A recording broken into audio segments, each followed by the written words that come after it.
Hey everyone, it's a nice day in Santiago and busy working.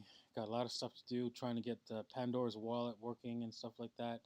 Um, I'm just really busy.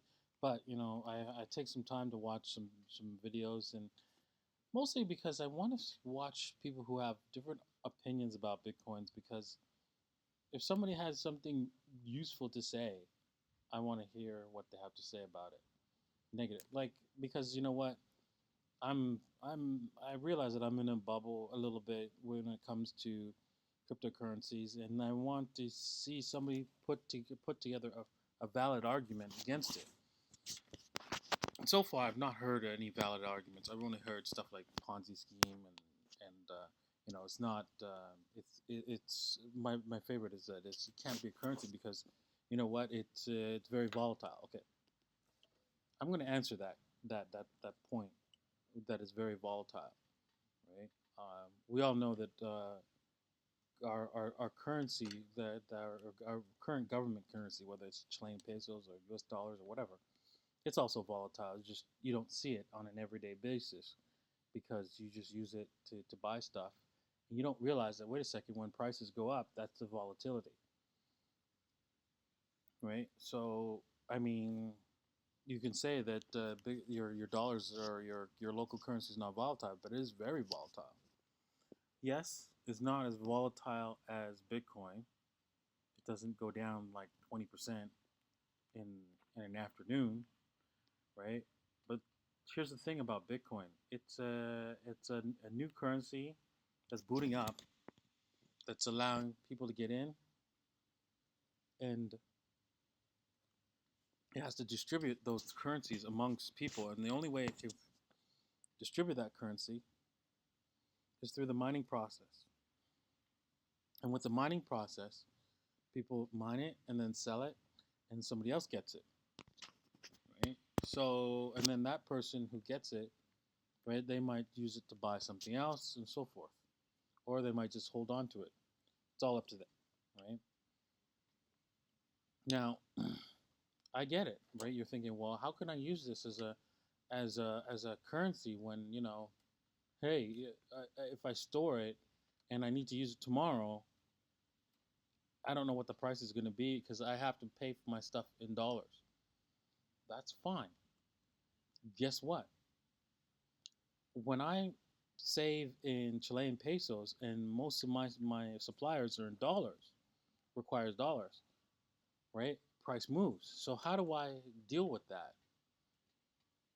Well, I project, right? And I try to figure out what the price is going to be in sort of that I ensure that I get the right amount of Chilean pesos to cover my costs, right? I mean, there's methods. There's lots of methods you can use.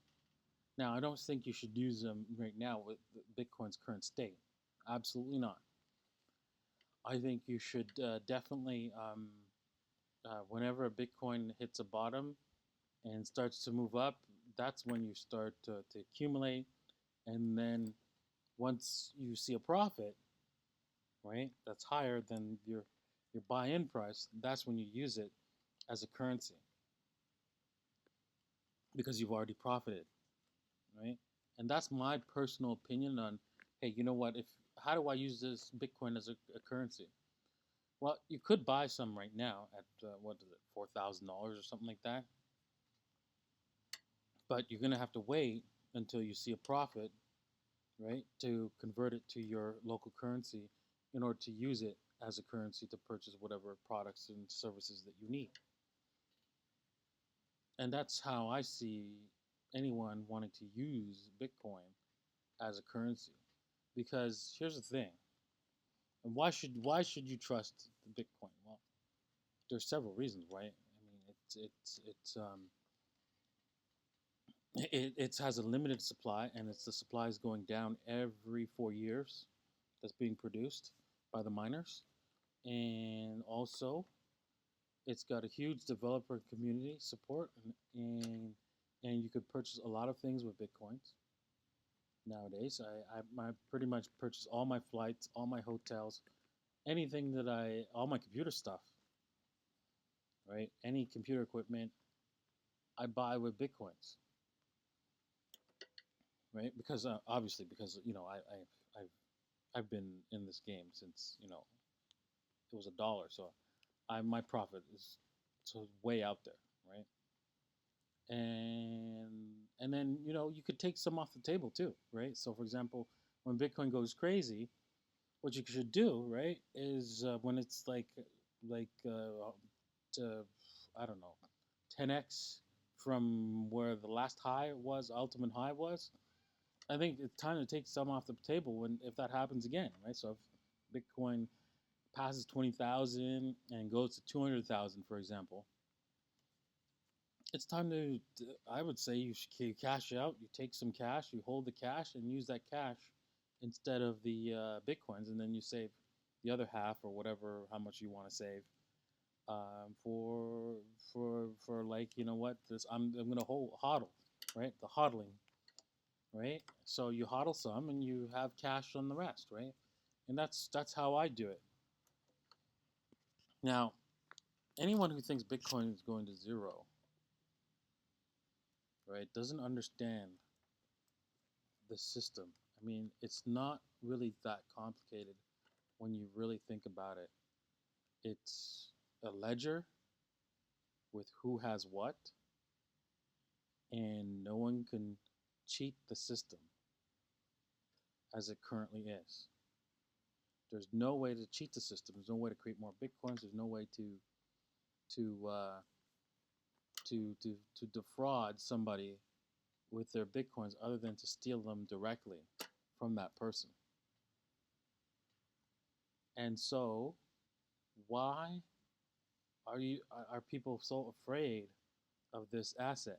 It's because it's an asset that I think is because it's an asset that's never existed ever in the history of mankind. It's a completely foreign substance. No one thought it was possible for it to exist. It was not thought to be possible. And because of that, that means it's going to take some time before it actually becomes a stable currency where the moves are only 1 or 2%, right? Just like the other currencies. But the crazy thing is, unlike the other crazy currencies, it's going to be going up in value all the time, and a lot more than the currency. How fast the currencies are going down, actually. And the reason for that is because once Bitcoin gets to a certain point, the amount that's being created, certain point in time, the amount being created is less than the amount, for example, created in gold. Way less. After 2025, the amount being created in percentage wise is way less the amount created in gold every year. So eventually, right, because there'll be more demand for it because hey, I can use this to buy stuff and save. People want to save in this currency. And so you have the unique opportunity of your lifetime to get into Bitcoins. I'm not saying buy it right now because I can tell you, as a person who studied the charts and stuff like that, that Bitcoin has some more downside to go. There might be a dead cat bounce right about here. We're going to see probably go up to 5,000 or even close to 6,000. But that's not the that's not, don't be cheerleading saying yeah it's going to the moon. No. The odds are it's not going to the moon unless the U.S. dollar collapses, right? But I don't think that's going to happen. Might, but who who knows, right? So I personally think that people should study bitcoins, read books, understand what it is. An example of a good book is the Bitcoin Standard. I can't say enough about that book because that book is not about bitcoins. It's 70% is not about bitcoins. It's about how money works, and that's very important to understand before you can understand Bitcoin. And then you'll have the confidence to invest.